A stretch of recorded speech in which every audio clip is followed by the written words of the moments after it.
వి gold trusted gold buyers. మీరు తాకట్టు పెట్టిన బంగారాన్ని విడిపించి ఈ రోజు ఉన్న మార్కెట్ ధరకు కొనబడును.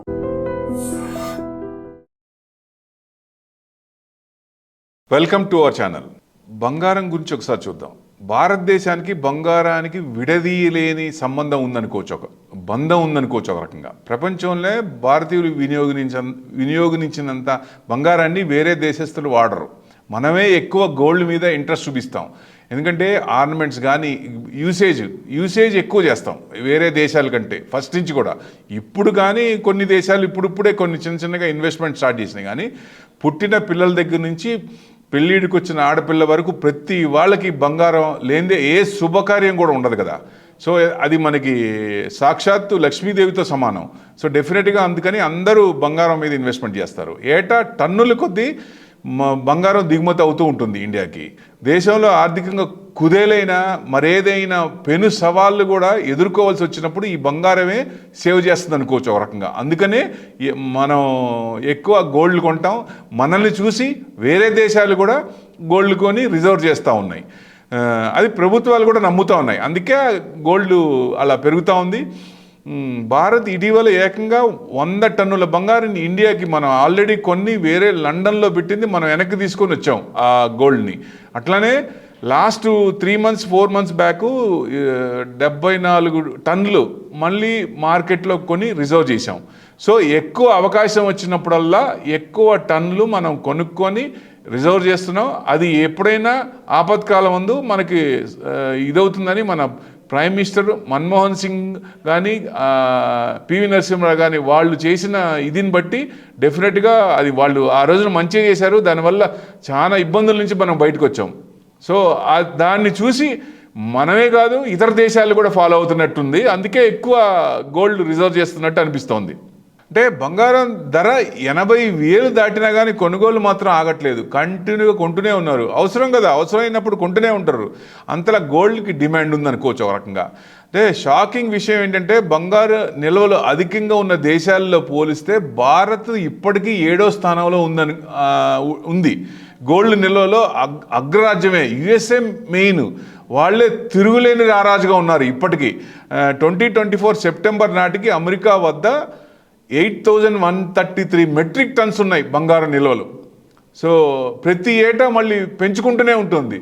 సో ఎక్రూడ్ చేస్తూనే ఉంటుంది. వాళ్ళకి సర్ప్లస్ వచ్చినప్పుడల్లా గోల్డ్ మీద కొంత పర్సంటేజ్ ఇన్వెస్ట్మెంట్ చేస్తూనే ఉన్నారు, పెంచుకుంటూనే ఉన్నారు. సో మరింత తిరుగులేని శక్తిగా అమెరికా రాజ్యం ఎదిగే ప్రయత్నం చేస్తుందన్నమాట. అంటే వాళ్ళే ముందుండాలి. ఎక్కువ ఆపత్కాలం ముందు ఏమైనా వచ్చినప్పుడు వాళ్ళకి డెట్ కూడా ఎక్కువ. ఆ డెట్ని కంట్రోల్ చేసుకోవాలన్నా గోల్డ్ రిజర్వ్స్ ఎక్కువ ఉండాలనే ఉద్దేశంతో వాళ్ళు ఇమీడియట్ క్యాష్ కాబట్టి లిక్విడిటీ ఉంటుంది కాబట్టి గోల్డ్ని ఎక్కువ చేస్తారు అనుకోవచ్చు. అంటే యుఎస్ తర్వాత 2వ స్థానం చూస్తే జర్మనీ ఉంది. జర్మనీ వద్ద 3,351 అంటే 3,351 టన్నులు బంగారం నిల్వలు ఉన్నాయి. ఇక 3వ స్థానానికి వస్తే ఇటలీ ఉంది. ఇటలీ దగ్గర 2,451.84 టన్నుల బంగారం ఉన్నట్టు నివేదికలు చెబుతున్నాయి. 4వ స్థానంలో ఫ్రాన్స్ ఉంది. ఉండగా దేశ రిజర్వ్ బ్యాంక్ వద్ద 2,436 టన్నుల మెట్రిక్ టన్ బంగారం గణాంకాలు చెబుతున్నాయి ఉన్నట్టు. ఆ తర్వాతి స్థానంలో చైనా కూడా 2,264 టన్నులు స్టోర్ చేసుకుంది. అది కూడా చిన్నగా మనల్ని చూసి వాళ్ళు కూడా గోల్డ్ రిజర్వ్ పెంచుకుంటా ఉన్నారు. ఈ మధ్యనే కొంచెం ఎక్కువ చైనా పెంచుకుంది అనుకోవాలి. స్విట్జర్లాండ్ కూడా 1,039, తైవాన్ 400. తైవాన్ ఏమో 422 టన్నులు ఉంటే పోలాండ్కి ఏమో 419.70 టన్నులు బంగారం నిల్వ చేసుకున్నాయి. చివరిగా 7వ స్థానంలో మనం ఉన్నాం. యాక్చువల్గా గోల్డ్ మనకి కరెక్ట్ అంటే లెక్కల ప్రకారం తక్కువ ఉంది. కానీ మామూలుగా అయితే గోల్డ్ ఇండియాలో ఉన్న గోల్డ్ ఎక్కడా ఉండదు. టోటల్ గోల్డ్ మొత్తం బయటికి తీస్తే ఏ దేశంలో కూడా ఉండనంత గోల్డ్ మన దగ్గర ఉంది. సో ఈ ఫ్యూచర్లో అతి తొందరలో గోల్డ్ గురించి ఒక పాలసీ వస్తుంది గవర్నమెంట్ నుంచి. ప్రతి బంగారం మన దగ్గర ఉన్నది చూపించాల్సి వస్తుంది. లాస్ట్ టైం వాళ్ళు చూపించినప్పుడు ఆడవాళ్ళ దగ్గర నుంచి వ్యతిరేకత వచ్చింది. కానీ ఈసారి కొంచెం ఆ పాలసీ తెచ్చేటట్టున్నారు. గోల్డ్ గురించి ఎక్కువ ప్రతిదీ మనం చూపించాల్సి ఉంటుందేమో అనిపిస్తోంది. చూద్దాం, లెట్ us హోప్. ఎందుకంటే middle class, lower middle class ఎక్కువ ఉన్నారు కాబట్టి ఎక్కువ ఇబ్బంది పెట్టకుండా గవర్నమెంట్ కూడా మంచి పాలసీ తీసుకొస్తే మంచిదని ఉద్దేశం. ఈ మధ్య చైనాలో కూడా హునాన్ ప్రావిన్స్లో పియాంగ్ హ్యాంగ్ కౌంటీ దాదాపుగా 78 బిలియన్ యూరోలు విలువైన ముఖ్యమైన బంగారు గనిని కొనుగొన్నారు. అదే నిజమైతే వాళ్ళకి 1000 టన్నులు బంగారం ఉంటుందని అంచనా వేస్తున్నారు. అందరికంటే మళ్ళీ కొంచెం ముందుకు వెళ్ళే అవకాశాలు ఎక్కువ ఉంటాయి. ఇక్కడ అంచనాలు అనుగుణంగా బంగారం లభిస్తే చైనా పరిశ్రమ ప్రపంచం మైనింగ్లోనే మైల్ రాయిగా మారుతుంది. సో డెఫినెట్గా మైనింగ్స్లో ఎక్కువ ఈ గోల్డ్ తీసి వాళ్ళు ముందుంటారు. చైనా వాంగులో బయటపడిన ఈ బంగారు కానీ దేశ ఆర్థిక వృద్ధిని మార్చేస్తుంది. అంటే అంత ఎఫెక్ట్ ఇస్తుందన్నమాట. ఈ స్థాయి నిలువ సాధ్యమైతే హునాన్ ప్రావిన్స్ ప్రపంచ మార్కెట్లోనే ప్రధాన పాత్రధారిగా ఎదగవచ్చు. చైనా ఈ రకంగా ఎదిగితే మిగతా వాళ్ళకి ఇబ్బంది. ఎందుకంటే ఆయనకి కొంచెం డిస్ట్రక్షన్ మోడ్లో ఉంటాడు, కన్స్ట్రక్షన్ మోడ్లో ఉండరు కాబట్టి చైనా డెఫినెట్గా మనం ఇది తట్టుకోవాలంటే గోల్డ్ కూడా మనం కూడా సాధ్యమైనంత వరకు నిల్వలు పెంచుకుంటేనే మంచిది. పెంచుకోకపోతే ఫ్యూచర్లో ఇబ్బంది వచ్చినప్పుడు మనం ఇబ్బంది పడాల్సి వస్తుంటుంది.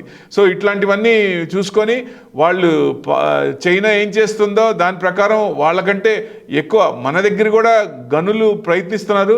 సో డెఫినెట్గా ఆ గనులు అనేది మన దగ్గర కూడా వెలికి తీస్తే డెఫినెట్గా మంచి ఇదే ఉంటుంది. కానీ గనులు ఉన్నా లేకపోయినా ఎక్రూడ్ చేసేది ప్రతి సంవత్సరం కూడా జీడిపిలో కొంత పర్సంటేజ్ ఎక్రూడ్ చేసి మనకి నిల్వలు పెంచుకుంటేనే మంచిది. ఏదైనా ఇబ్బందులు వచ్చినప్పుడు మనకి సేఫ్గా ఉంటుందనే ఉద్దేశం. అంటే మైనింగ్ కార్యక్రమాలు మించి విస్తరించున్నాయి. మైనింగ్, శుద్ధి, రవాణా అనుబంధ పరిశ్రమలో వేలాది కొద్ది ఉద్యోగాలు కూడా వస్తాయి. సో ఇవన్నీ బెనిఫిట్ అవుతాయి కాబట్టి సో డెఫినెట్గా చైనాకి మంచి ఇదే. నిజంగా అది కనుక గోల్డ్ మైన్స్ నిజంగా కనుగొంటే డెఫినెట్గా మంచి ఇదే ఉంటుంది. కానీ కన్స్ట్రక్షన్ మోడ్లో ఉంటే చాలామంది ఎక్కువ చిన్న చిన్న కంట్రీలన్నీ కలుపుకుంటూ పోతే ఆయనే ఉంటుంది. సో ఆయనకే ముందుంటాడు. కానీ దాంట్లో ఏషియన్ దాంట్లో ఎక్కువ డిస్ట్రక్షన్ మోడ్లో ఉండేది చైనా కాబట్టి మనకి కొన్ని దేశాలు కొంచెం ఇబ్బందిగా ఉంటుంది. సో మనం నిల్వలు పెంచుకొని దాన్ని ప్యారలల్గా బ్యాలెన్స్ చేస్తే మంచిదని ఉద్దేశం. డెఫినెట్గా మన గవర్నమెంట్ కూడా చూసుకొని మంచి పాలసీలు తెచ్చి ఎక్కువ పర్సంటేజ్ జనాల్ని ఇబ్బంది పెట్టకుండా గోల్డ్ రిజర్వ్స్ మొత్తం చూపించాలి అని ట్యాక్స్లు కూడా ఎక్కువ వేయకుండా. ఎందుకంటే ట్యాక్స్లు ఇండియాలో ఎక్కువ అని అందరూ ఫీల్ అవుతున్నారు. హెచ్ఎన్ఐ క్లయింట్స్ కూడా ఇండియాని వదిలి ఎక్కడైతే ట్యాక్స్ లేవో ఆ దేశాలకు వెళ్తున్నారు. సో గవర్నమెంట్ కూడా ట్యాక్స్లు చూసుకొని ఆ ట్యాక్స్లు తగ్గిస్తే మంచిది. డెఫినెట్గా 30% స్లాబ్లో ఉన్న వాళ్ళు కూడా టోటల్ ట్యాక్స్ చూస్తే 42% కడుతున్నారు. అంటే ₹1,00,00,000కి 42 లక్షలు కట్టాలి. ట్యాక్స్ విపరీతంగా ఎక్కువ కదా. ఇది పెయిన్ అనిపిస్తుంది. అందుకనే మెయిన్ హెచ్ఎన్ఐ క్లయింట్స్ అన్నీ ఇండియా వదిలి వెళ్తున్నారేమో అనిపిస్తుంది. ఇప్పుడు చూసాం కదా, యుఎస్లో బాండ్ ఈల్డ్ ఎక్కువ 5% దాకా పోయింది. 4.46 చిన్నగా కొంచెం తగ్గుతోంది. పర్సంటేజ్ ఎక్కువ ఉన్నాయి కాబట్టి ఎఫ్ఐఎస్ మొత్తం క్లియర్ చేసుకొని చిన్నగా ఇక్కడి నుంచి అక్కడికి వెళ్ళిపోతున్నారు. ఎక్కడ రూపాయి ఎక్కువ వస్తుందో అక్కడికి వెళ్తారు. సో ఇవన్నీ చూసుకొని మనది పాలసీలు కొంచెం మార్చుకొని వాళ్ళని అట్రాక్ట్ చేసుకుంటే మంచిది. ఈ గోల్డ్ కూడా రిజర్వ్స్ పెంచుకుంటే డెఫినెట్గా మనకి ఫ్యూచర్లో ఎవరి నుంచి కూడా ఆపద వచ్చే అవకాశాలు తక్కువ ఉంటాయి. Thank you very much.